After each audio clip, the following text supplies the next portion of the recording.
अध्यक्ष महोदय, ईवीएम पे मुझे कल भी भरोसा नहीं था, आज भी नहीं भरोसा। मैं 80 के 80 सीट जीत जाऊं तब भी नहीं भरोसा।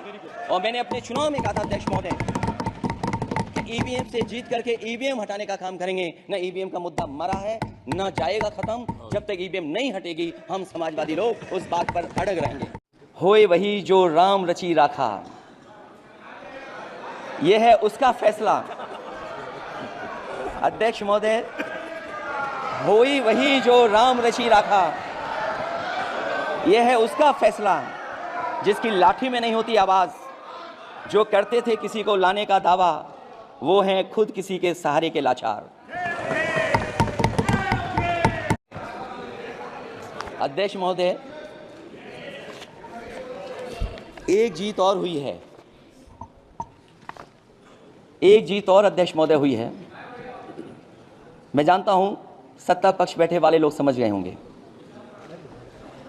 अयोध्या की जीत भारत के परिपक्व मतदाता की लोकतांत्रिक समझ की जीत है। साथ ही साथ मैं सबसे पहले देश के उन सभी समझदार और ईमानदार मतदाताओं को धन्यवाद, जिन्होंने लोकतंत्र को एक तंत्र बनाने से रोका।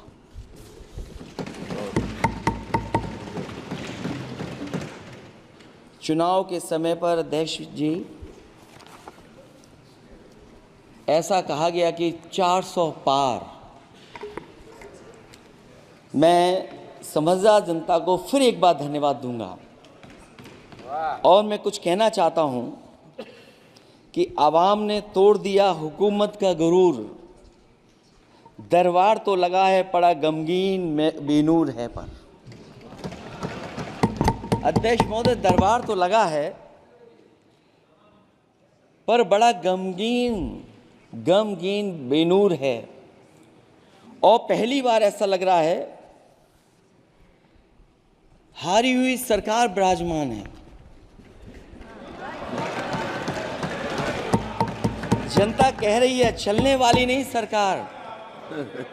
अध्यक्ष महोदय, जनता कह रही है चलने वाली नहीं, ये गिरने वाली सरकार है। और क्योंकि ऊपर से जुड़ा कोई तार नहीं, नीचे कोई आधार नहीं, अधर में जो है अटकी हुई वो तो कोई सरकार नहीं। और जो लोग चुनाव को अपने तरीके से मोड़ते हैं, मैं उन्हें कहना चाहता हूं कि अध्यक्ष महोदय, इस चुनाव के परिणाम ने तोड़ने वाली राजनीति को तोड़ दिया है और जोड़ने वाली राजनीति की जीत हुई है। इस चुनाव में धन छल बल की नकारात्मक राजनीति की शिकस्त हुई है। ये चुनाव जो देश का हुआ, ये सकारात्मक राजनीति का नया दौर शुरू हुआ है। इस बार प्रो कॉन्स्टिट्यूशन वालों की जीत हुई है। हम मानते हैं संविधान ही संजीवनी है, उसी की जीत हुई है। ये संविधान मंथन में संविधान रक्षकों की जीत हुई है। अब ऊपर से नीचे की राजनीति का अंत हो गया है। अब नीचे से जो समाज की जो आवाज़ उठेगी वही राजनीति का आधार बनेगी। मैं कहना चाहता हूं कि देश किसी की व्यक्तिगत महत्वाकांक्षा से नहीं, जन आकांक्षा से चलेगा। मतलब अब मनमर्जी नहीं, जनमर्जी चलेगी। इस चुनाव का बड़ा पैगाम यही है।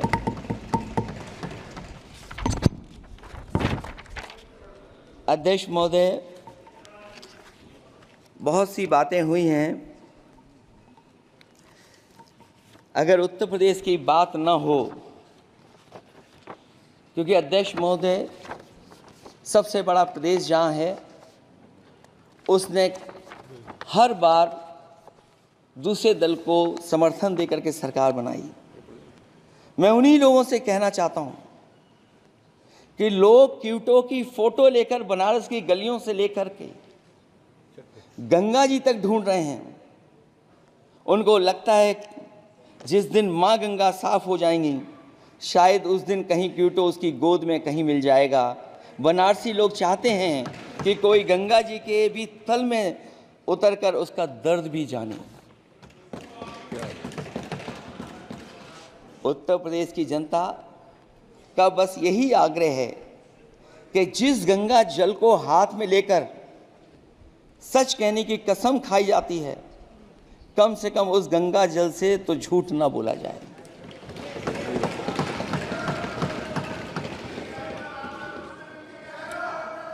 जहां विकास के नाम पर खरबों रुपए की लूट का राज खोलते भ्रष्टाचार के गड्ढे प्रदेश का नाम खराब कर रहे हैं, वहीं पहली बारिश में ही टपकती हुई छत और गिर चुकी स्टेशन की दीवार बेईमानी की निशानी बन गई है।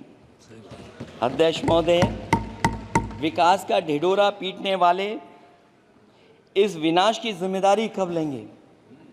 और रही सच्चे विकास की बात, तो हमने जो सड़क बनाई उस पर हवाई जहाज उतरे थे और उत्तर प्रदेश की मुख्य नगरी में सड़कों पर नाव उतरी हैं, और अभी बारिश और हो जाएगी तो नाव से भी चलना पड़ेगा। यही स्मार्ट सिटी के जुमले का भी हाल है। न तो जाम से छुटकारा मिला, न बुनियादी सुविधाओं से कोई निजात मिली, न कोई बुनियादी सुविधाएं मिल पाई हैं। मुझे याद है अध्यक्ष महोदय, देश के प्रधान सांसद जी ने अनाथ पशुओं के बारे में बहुत कुछ कहा था। अनाथ पशुओं की समस्या से छुटकारा दिलवाने के लिए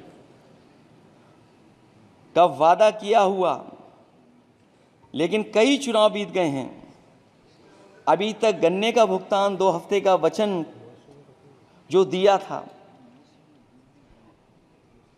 कहां दिया था? अब तो वचन देने वाले को भी याद नहीं है। हर बात को जुमला बना देने वाले लोगों के ऊपर से जनता का भरोसा उठ गया है। इसीलिए बहुमत की सरकार नहीं है, ये सहयोग से चलने वाली सरकार है। डबल इंजन के नाम पर उत्तर प्रदेश को टकराहट के सिवा कुछ हासिल नहीं हुआ है। उत्तर प्रदेश में प्रभुत्व की लड़ाई 2 लोगों को आपस में लड़ा रही है, लेकिन उसकी मार जनता को सता रही है।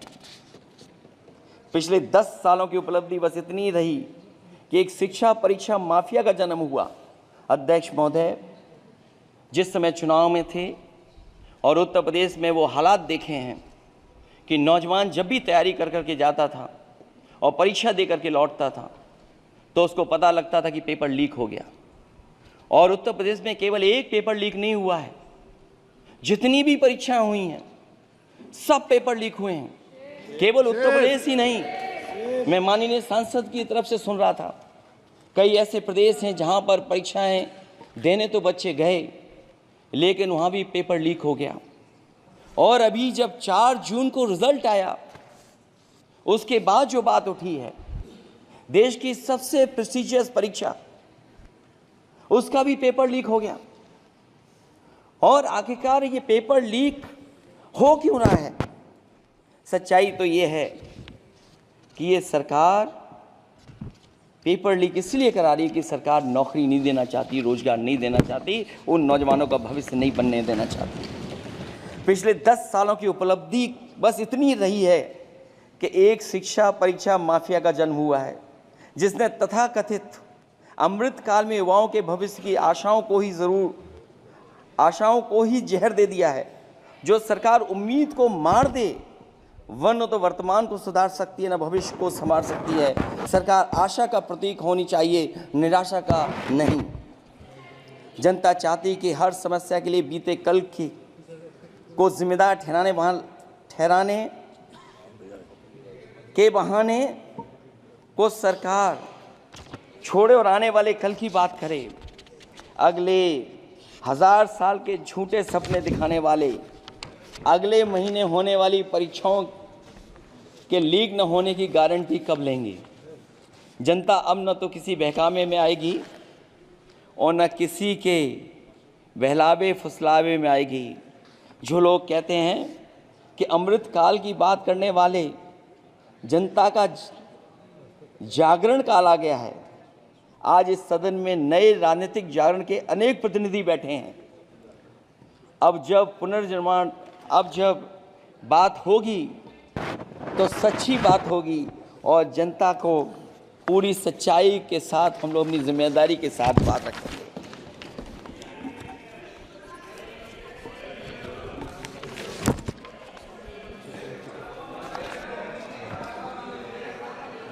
अध्यक्ष महोदय, एक जीत और हुई है, एक जीत और अध्यक्ष महोदय हुई है। मैं जानता हूं सत्ता पक्ष बैठे वाले लोग समझ गए होंगे। अयोध्या की जीत भारत के परिपक्व मतदाता की लोकतांत्रिक समझ की जीत है और हम तो अध्यक्ष महोदय यही सुनते आए हैं, होए वही जो राम रची राखा, ये है उसका फैसला। अध्यक्ष महोदय, होई वही जो राम रची राखा, ये है उसका फैसला, जिसकी लाठी में नहीं होती आवाज, जो करते थे किसी को लाने का दावा, वो हैं खुद किसी के सहारे के लाचार।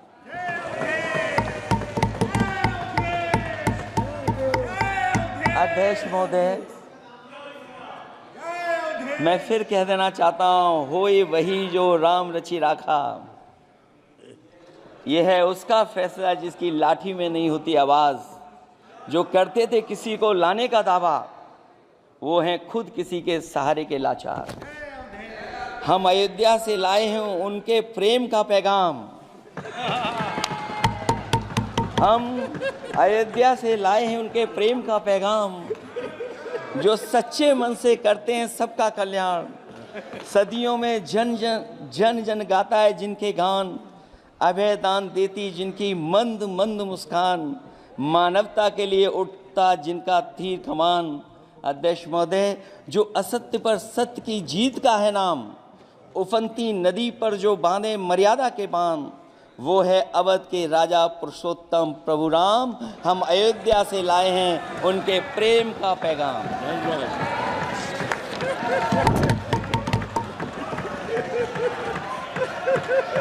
अध्यक्ष महोदय,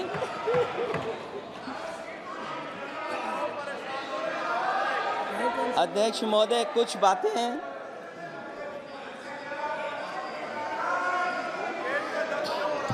अध्यक्ष महोदय, कुछ बातें समय और काल से परे होती हैं,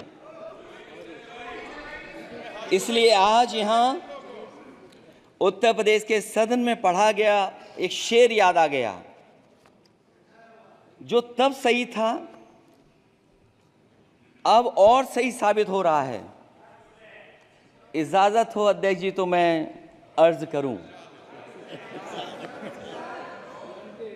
हजूरे आला आज तक खामोश बैठे इसी गम में, हजूरे आला आज तक खामोश बैठे हैं इसी गम में, महफिल लूट ले गया कोई जबकि सजाई हमने। योगी जी के लिए, योगी जी के लिए।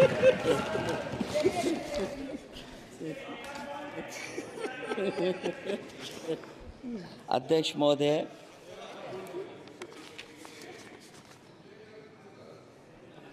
मैं मॉडल ऑफ कंडक्ट जब चुनाव हुआ, लागू हुआ, उस समय मैंने देखा कि कुछ लोगों पर मेहरबान रही सरकार और कमीशन भी। कई मैं बहुत डिटेल में नहीं जाना चाहता हूं अध्यक्ष महोदय, लेकिन कहीं ना कहीं प्रश्न उस संस्था पे भी लगा है, और अगर उस संस्था पर प्रश्न लगा है तो लगाने वाली सरकार की वजह से लगा है। इसलिए अगर निष्पक्ष होगी वो संस्था तो न केवल हमारा लोकतंत्र स्वस्थ होगा, बल्कि हमारे लोकतंत्र और मजबूत दुनिया में दिखाई देगा। अध्यक्ष महोदय, ईवीएम पे मुझे कल भी भरोसा नहीं था, आज भी नहीं भरोसा। मैं 80 के 80 सीट जीत जाऊं तब भी नहीं भरोसा। और मैंने अपने चुनाव में कहा था अध्यक्ष महोदय ईवीएम से जीत करके ईवीएम हटाने का काम करेंगे। न ईवीएम का मुद्दा मरा है, न जाएगा खत्म। जब तक ईवीएम नहीं हटेगी, हम समाजवादी लोग उस बात पर अड़ग रहेंगे। बल्कि हमें याद है कि प्रधानमंत्री जी ने बड़े पैमाने पे गांव गोद लिए थे। और सोचिए, अगर देश के प्रधान सांसद अगर किसी गांव को गोद ले लें और उस गांव की तस्वीर न बदले, तो शायद मैं नहीं समझता हूं कि किसी गांव की तस्वीर 10 साल में बदली होगी। मुझे वो गांव जिसको उन्होंने गोद लिया, जो प्रधानमंत्री जी की आदर्श योजना थी उसके तहत जो गोद लिया गया था गांव, वो 5 वर्ष पहले खूब शोर हुआ था कि बनारस शहर की तरह डोमरी में चमचमाने लगे गया एक गांव। हकीकत में कुछ नहीं हुआ। उसकी दुर्दशा वैसी की वैसी है, जैसे था गांव वैसा ही का वैसा है। टूटी सड़कें, कच्ची पगडंडियां, उखड़े और टूटे हुए ईंट के खंजे, बदहाल हैंडपंप, पावरलूम और पंखे के जाली के कारखाने को आखिर कब तक रफ्तार मिलेगी जो उस गांव में काम होता था, लोग करते थे। खाली पड़े रसोई गैस के सिलेंडर, अंधाधुंध बिजली कटौती के बीच इस गांव के लोगों को हर सुबह मजदूरी की कभी ना खत्म होने वाली तलाश आखिर कब पूरी होगी। तो सोचिए, एक गांव की तस्वीर ये है। जो गांव कभी गोद लिया गया था, उस गांव की भी तस्वीर नहीं सुधर पाई है।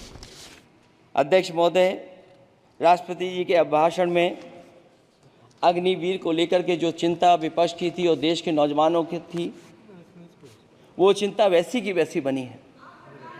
अध्यक्ष महोदय, मैं ये कहना चाहता हूँ, मैं खुद मिलिट्री स्कूल से पढ़ा हूँ। मेरे साथ के बहुत बड़े पैमाने पे लोग फौज में। मैंने समय समय पे जो मेरे साथ पढ़े जो सीनियर थे, उनसे भी जानकारी हासिल की है।